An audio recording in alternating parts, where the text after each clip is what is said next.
Donc, changement d'époque. Aucun éditeur. C'est le paradoxe de notre monde. Depuis 30 ans, les interdits par la loi ont été multipliés par 5, 10, 20. Mais en revanche, ce qu'on s'interdit à soi-même a été réduit par 5, 10, 20. Bon. Et la deuxième affaire, elle n'aurait jamais existé. Pourquoi? Parce qu'on n'aurait jamais su, tout simplement, que ce type ne payait pas ses impôts. On ne l'aurait pas su. Là, qu'est-ce qui se passe? On le sait. Très bien. Il doit démissionner. Très bien. Mais on impute la responsabilité de cela à l'ensemble des ministres, à l'ensemble des socialistes, voire à l'ensemble de la classe politique. Tous pourris. Non, ce qui est quand même absolument scandaleux, si on réfléchit bien. C'est quand même absolument scandaleux. C'est absolument injuste. Vous allez m'expliquer que c'est bien et que c'est normal parce que c'est la preuve que la classe politique, ils sont tous pareils. Mais non, ils sont pas tous pareils. 98% d'entre eux, 99,9%, ils payent leurs impôts, dans les campagnes, ils font leurs déclarations, etc. Des gens qui s'enrichissent oui, pas. mais pas que dans les petites mairies. Mais arrêtez. Plus vous grimpez, plus le pouvoir est grand, plus la corruption est grande et généralisée. Bah ça par définition. Oui, mais attendez, oui, c'est comme si vous m'expliquiez que plus je suis grand, plus je peux sauter haut en hauteur. Ça vous fait pas de mal d'apprendre des choses de bon sens. Non, mais ça. Non, mais quand vous laissez, vous êtes d'accord avec moi que 95% des parlementaires sont des gens honnêtes? Non, je ne dis pas ça. Moi, je ne fais pas de généralisation. Vous ne dites pas qu'ils sont sont honnêtes. C'est pas une généralisation. Plus ça monte, moins ils sont honnêtes. Je dis simplement. Ah oui, d'accord. Non, je dis que la probabilité. À part cette loi d'une banalité affligeante, 95%. Mais je préfère une vérité banale à un mensonge qui serait extravagant. Mais ça n'est pas un mensonge que. C'est un mensonge que de laisser entendre. C'est un mensonge de laisser entendre. Pas tous les deux en même temps. Olivier Duhamel, allez-y. De laisser entendre que 95% des politiques... J'ai utilisé ce mot, ce chiffre. Non.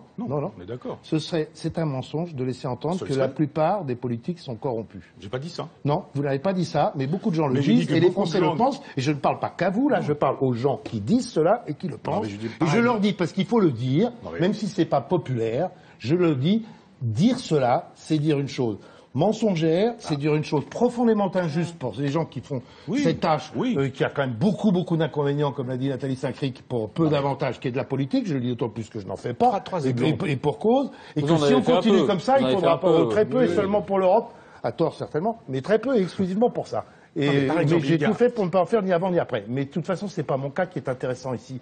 C'est de savoir que si on laisse, je termine, si on laisse entendre cette chose fausse et injuste, que la plupart des politiques sont corrompus, il ne faudra pas se plaindre après que les gens ne veuillent plus faire de la politique. Je prends juste deux exemples. Le Parti socialiste, on avait Cambadélis tout à l'heure. Je ne parle même pas de cette thèse qui pose problème. Je dis, voilà quelqu'un qui a été condamné.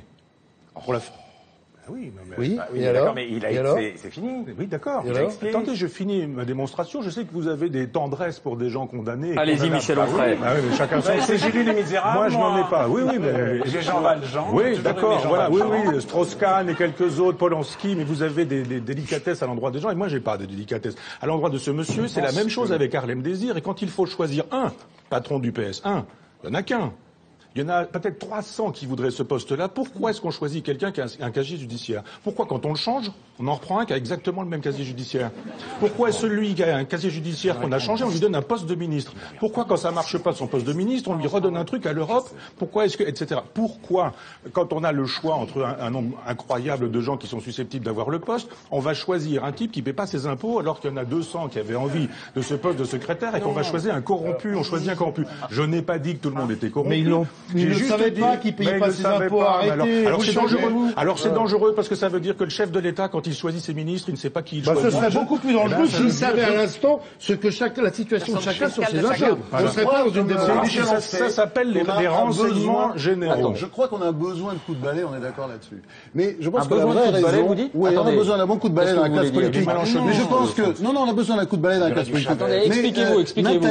Je vais expliquer. Je pense que le vrai problème qu'on a... Bon, il y a un peu de corruption, mais il n'y en a pas plus que dans les autres classes de société. Je pense que le problème, il y a un problème français, spécifiquement français, c'est que chez nous, il y a une prime à l'intelligence, qui est souvent du cynisme d'ailleurs, et une autre prime au charisme. Et on arrive à quelque chose, moi, que j'ai appris comme ça, en voyant, invité à déjeuner par les ambassadeurs de tas de pays d'Europe du Nord, l'Islande, la Pologne, enfin, etc. Et je me souviens très bien d'une réflexion d'un des ambassadeurs, je ne dirais pas son nom. C'est formidable, ou alors vous avez des présidents extraordinaires, Sarkozy, mais formidable, mais quel charisme, bon, le bilan lamentable. Hollande, formidable, mais quelle intelligence et quel brio, mais, le bilan absolument lamentable. Et dites-nous, ils sont tous cons, mais qu'est-ce qu'ils sont bons? Voilà. Et voilà. Et si vous voulez, nous, on a besoin de gens qu'on admire, etc., mais ils font pas le boulot. Hein? Non, mais il y a une espèce de fascination vis-à-vis des chefs, on a besoin que ce soit incarné. Quand on a dit Hollande, il ressemble à rien, il a sa cravate et tout, donc on a besoin de gens qui font rêver. Effectivement, Et puis la question de la journaliste, d'ailleurs, ça c'est très français. Pourquoi vous restiez sous la pluie? Il a voulu faire, non mais Alain, je suis désolé, il a voulu faire comme tous les présidents américains, comme le général de Gaulle, comme Georges Pompidou, comme François Mitterrand, on reste sous la flotte. Voilà. Mais il a raison. Parce qu'il est